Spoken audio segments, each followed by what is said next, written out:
Assalamualaikum dan salam sejahtera. Buletin Didik 17 Februari bersama saya Syafri Izon Wahab. Usaha untuk mengiktiraf sijil bersepadu peperiksaan UEC yang dibangkitkan segelintir pihak bukan keutamaan Kementerian Pendidikan KPM. Menterinya Fadlina Siddiq berkata pendirian itu berikutan kementerian masih berpegang teguh pada dasar pendidikan kebangsaan dan peruntukan Akta Pendidikan 1996. Fadlina melalui jawapan bertulis di Dewan Rakyat menyatakan, sehingga kini KPM tidak mengiktiraf UEC yang dilaksanakan di Sekolah Menengah Persendirian Cina SMPC dan kementerian tidak melihat isu terbabit sebagai satu keutamaan. Beliau menjawab pertanyaan oleh Ahli Parlimen Marang Tan Sri Abdul Hadi Awang mengenai pendirian KPM terhadap pengiktirafan UEC.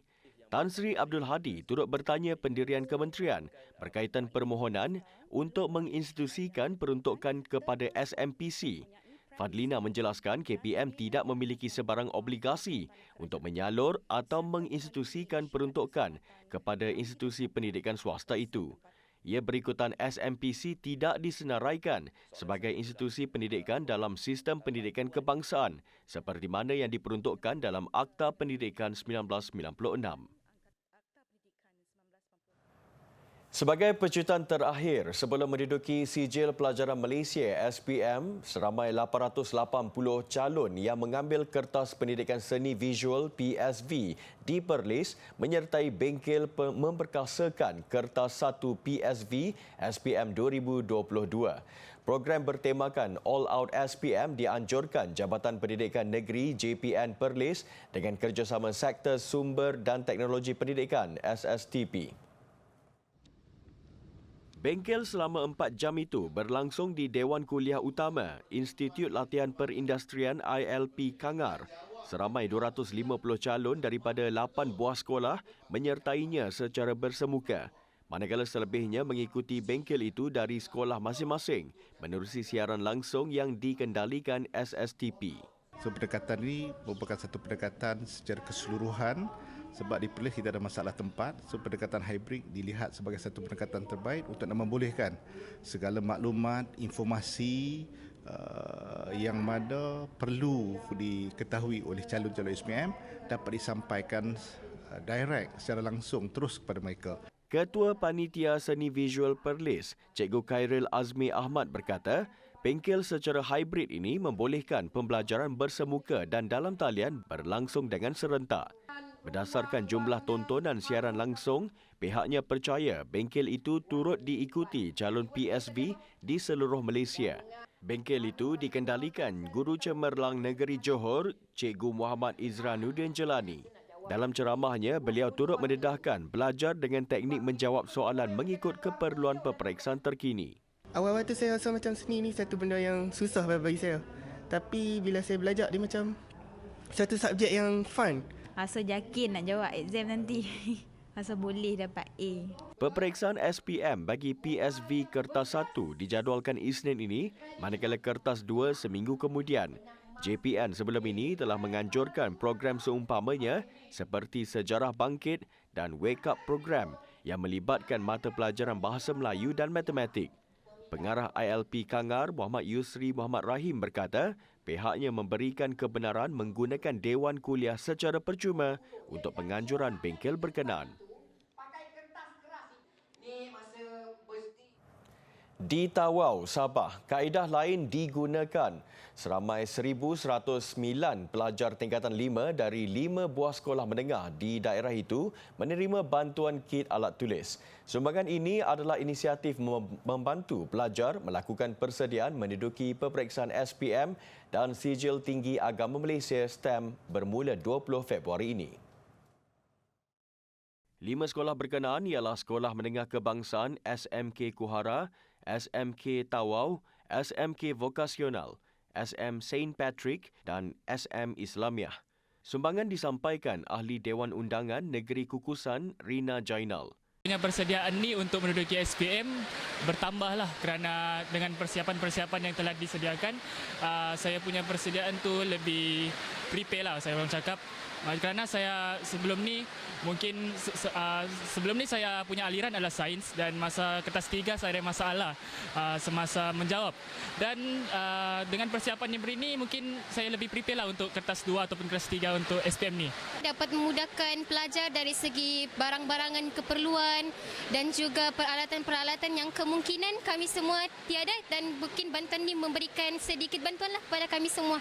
Terima kasih kepada YB Rina yang telah memberikan bantuan kepada kami pelajar Sekolah Menengah Islamiah Tawau. Ini adalah kali kedua program seumpama ini diadakan.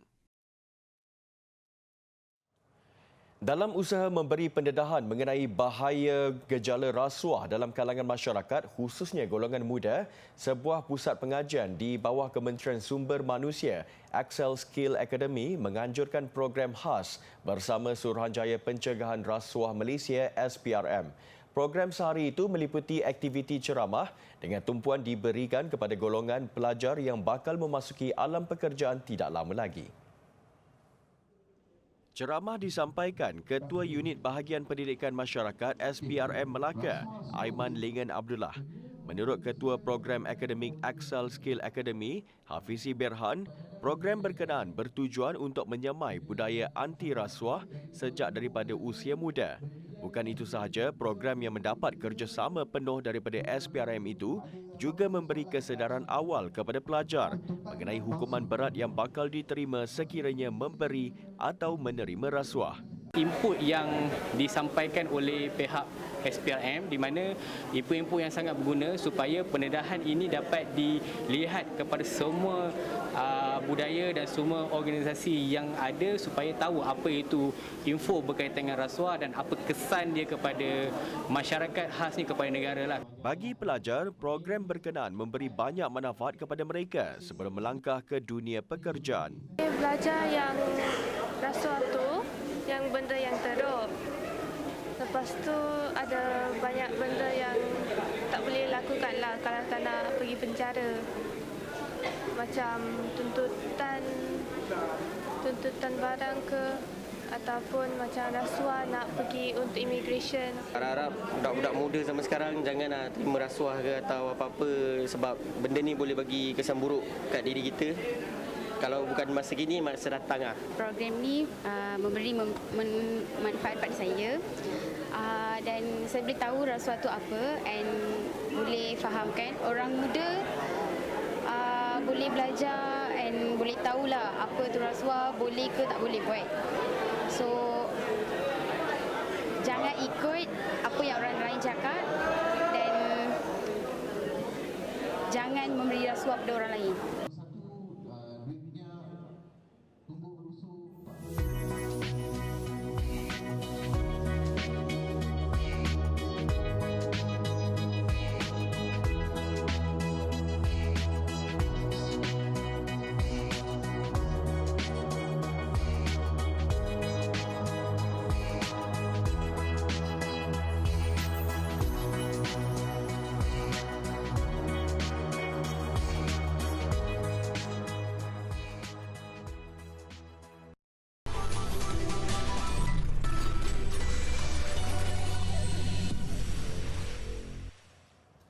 Pembudayaan hidup sihat disifatkan amat penting dalam memperkukuh sistem imun atau daya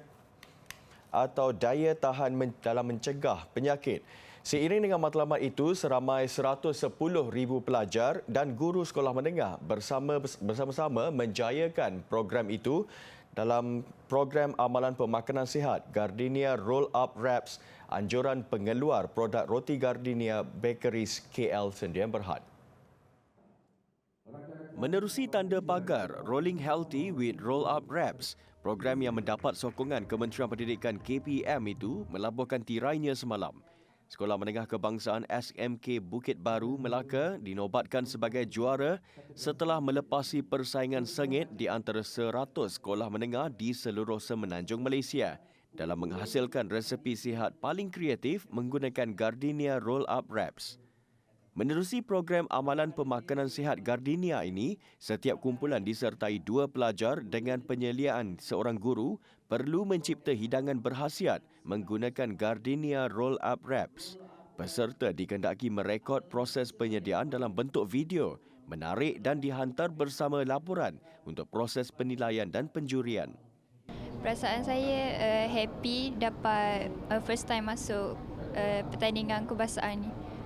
Masuk peringkat kebahasaan ni first time yang dianjurkan oleh Gardenia. Lepas tu nervous pun ada. Jadi apa knowledge yang you dapat menjadi macam apa kebaikan? Kebaikan dia dapat tawar resepi-resepi yang berkhasiat. Kita orang ada cikgu yang sangat-sangat pandai membimbing kita orang. Kita orang ada saya ada support system, kita orang ada kawan-kawan yang boleh tolong kita orang buat kerja. Ada cikgu yang ramai tolong ramai bagi nasihat. And then for kebaikan, saya rasa kita orang dapat pengalaman yang baru, and benda ni bukan senang nak dapat. Peluang dia boleh jadi sekali seumur hidup. So kita orang sangat-sangat bangga dengan diri kita orang sendiri.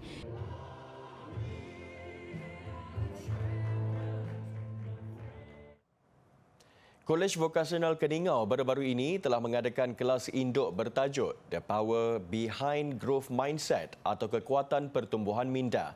Kelas induk itu dikendalikan oleh guru terkemuka Jeff Remington yang mengajar di Pennsylvania, Amerika Syarikat.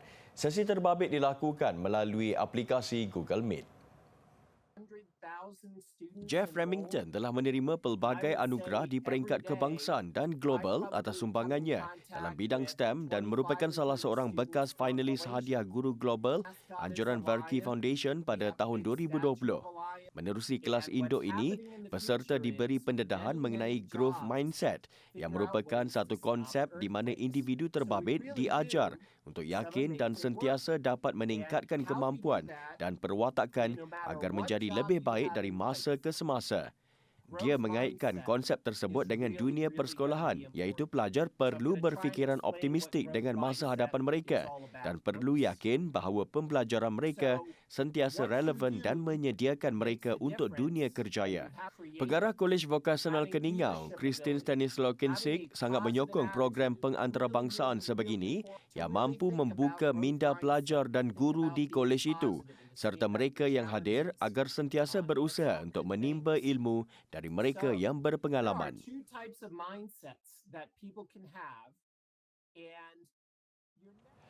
Industri dron negara dijangka meningkat dengan nilai pasaran mencecah lebih 12 bilion ringgit tahun ini. Ia dapat dicapai melalui komitmen kerajaan terhadap pembangunan industri berteknologi tinggi dan pembabitan lebih ramai golongan muda dalam bidang baharu ini. Kita nak menangkap imajinasi mereka yang berumur 20-an yang ada di bangku sekolah menengah, ya, dan mereka yang berumur awal 30-an. Dan sukan drone ini antara apa yang kita ingin ketengahkan. Beliau berkata demikian selepas pelancaran program inkubator sukan drone, Drone Incubator di Fakulti Kejuruteraan dan Alam Bina Universiti Kebangsaan Malaysia UKM di Bangi. Tambahnya, industri drone global pula dijangka menjana nilai pasaran 41.3 bilion dolar Amerika dan Malaysia perlu terlibat secara aktif. Ke arah itu, perkara melibatkan penyelidikan dan pembangunan teknologi tinggi bakal diberi perhatian dalam pembentangan bajet akan datang.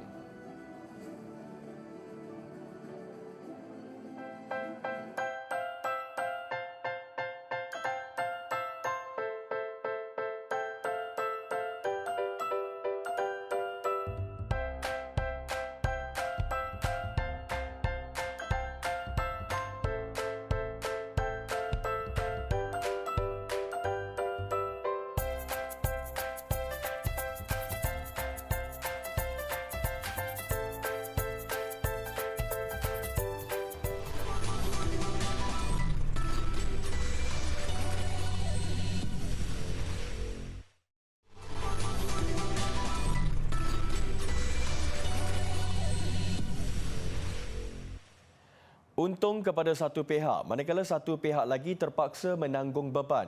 Itu dilema dihadapi syarikat pengendali kereta api bawah tanah dan ahli politik di Korea Selatan susulan peningkatan penggunaan tambang percuma kepada warga emas berusia lebih 65 tahun di negara itu.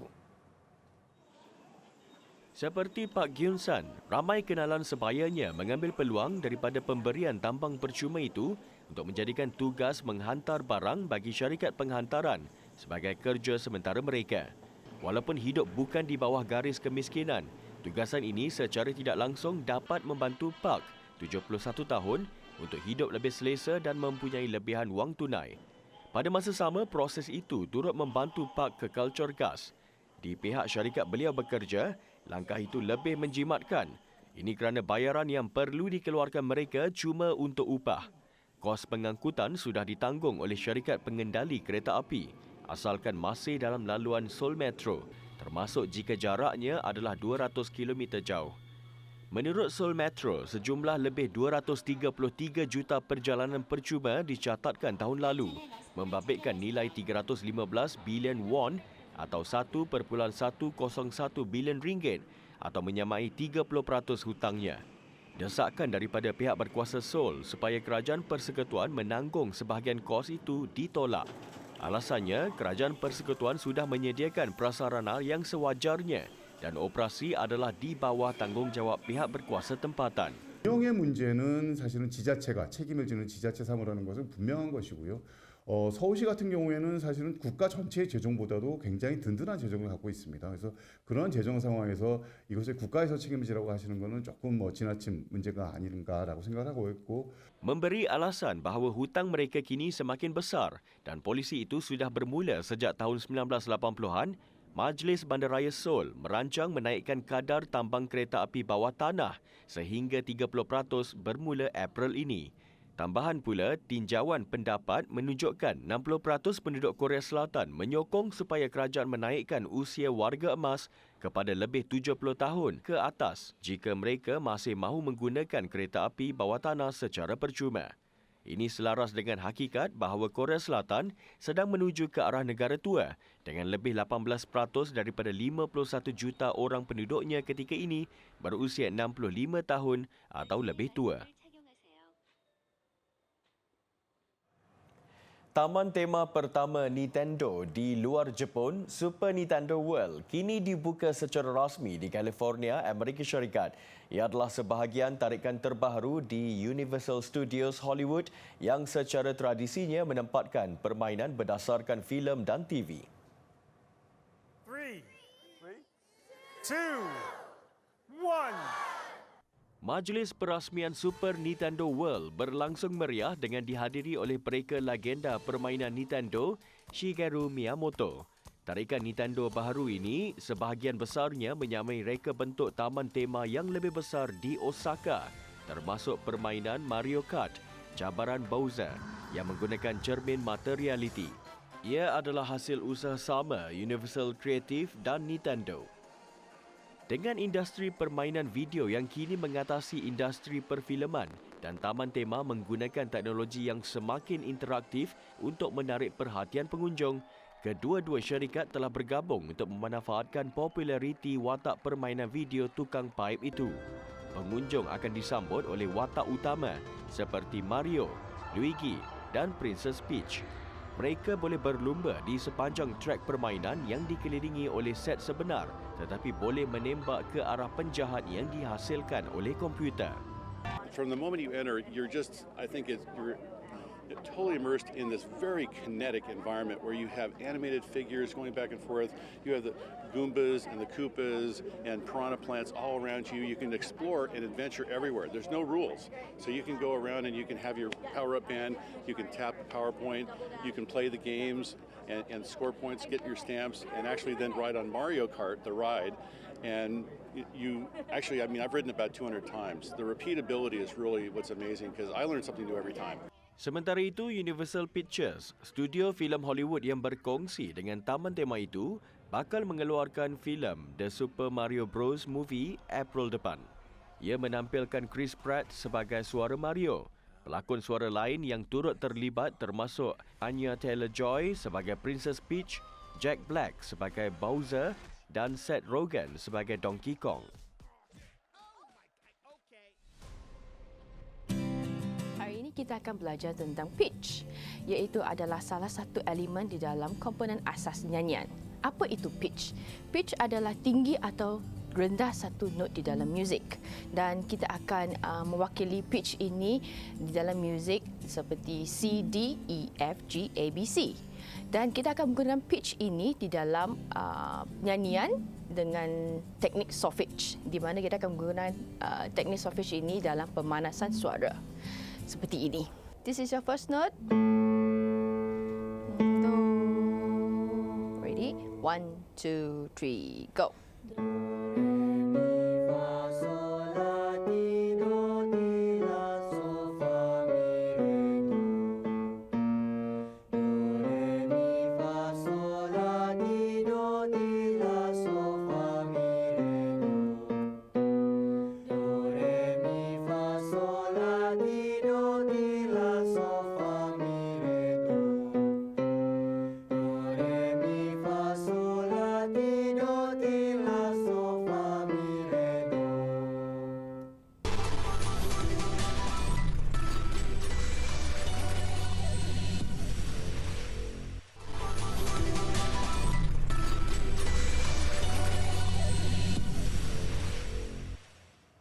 Sukan.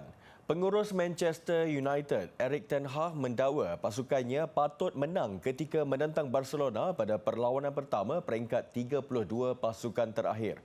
Menurut ten Hag, United sepatutnya mampu menjaringkan sekurang-kurangnya 4 gol, tetapi kesilapan pengadil telah menyebabkan kedua-dua pasukan terikat 2-2. A little bit disappointment that you didn't score them, and I think we should have scored minimum 4 goals tonight. And also I have to make that point. I think it's a big influence not only on this game but on this round. Tambah ten Hag, keputusan pengadil tidak melayangkan kad merah kepada pemain Barcelona Ronald Araujo ketika United sedang mendahului 2-1 telah menjejaskan rentak pemain United. I asked the referee why.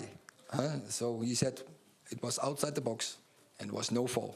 And he said, no, well, I think the linesman and the referee were very good position to see. And I think we have to VAR. So yeah, it was, I think it's not good. Berikut beberapa lagi keputusan terpilih bagi perlawanan pertama peringkat 32 pasukan terakhir itu.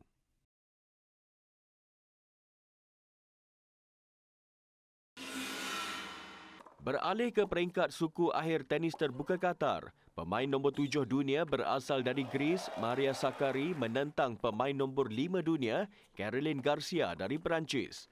Menang set pertama, Sakkari kecewa apabila gagal menamatkan permainan ketika tie break set berikutnya. Set penentuan, permainan sekali lagi berlanjutan sehingga tie break. Kali ini baharu keputusan memihak Sakkari. Menang 6-2, 6-7, 7-6. Sakkari akan berdepan pemain nombor 4 dunia, Jessica Pegula dari Amerika Syarikat di peringkat separuh akhir. Visual pameran seni digital menerusi teknologi kecerdasan buatan AI di Museum Aachen, Denmark mengakhiri Buletin D-Day. Saya Syafri Izan Wahab, salam hormat dan jumpa lagi. Assalamualaikum.